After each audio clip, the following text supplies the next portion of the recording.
Super, velkommen til vores cupcake-projekt. Det er mig og Markus, der har arbejdet her med at få det her til at virke, som det skal. Øh, det var ikke lige nemt, skulle jeg lige så sige. Men vi har en masse funktioner, vi skal komme igennem i dag. Og vi starter egentlig bare med, at vi kan lave en ny bruger.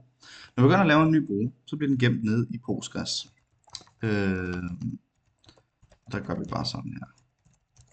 Sådan der. Og når den bliver gemt ned i Postgres, så kan man sørge også logge ind med den igen.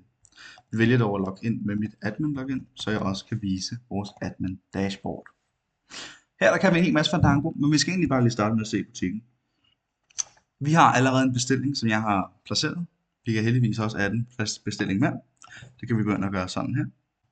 Der kan vi bare vælge et andet helt tilfældigt og adde til vores ordre. Og vi har også funktionen til at kunne fjerne den herude igen. Vi vælger med at gå til dashboard, hvor vi simpelthen også får den fremvist igen. Så vi kan se, hvor vores ordre er. Og så kan vi faktisk proceed to payment her. Der får vi egentlig, hvor meget vi har at bruge, og hvor meget de her cupcakes de koster. Når vi completer payment, så bliver den sgu sendt igennem, og vi får at vide, at den er klar til at blive hentet snart. Super smart. Så kan vi gå tilbage til admin dashboard, og der kan vi faktisk også adde penge til folks account. Det kan være den her, der kan vi adde 200. Bum. Og så skulle vi faktisk meget gerne kunne gå tilbage ind. Nu lægger vi lige sådan en ny en her. Og så proceed to checkout. $10. Og så bliver der sørme spillet ind, hvor mange penge vi har også. Sender vi også lidt den igennem.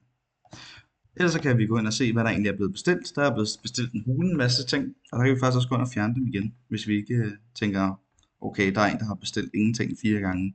Det er en eller anden ballade med. Det gider jeg altså ikke bruge tid på. Så fjerner vi det bare lige igen. Det er super smart.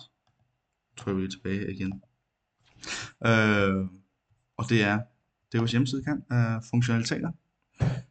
Jeg håber, at den ser udmærket ud, og jeg synes, den er fed.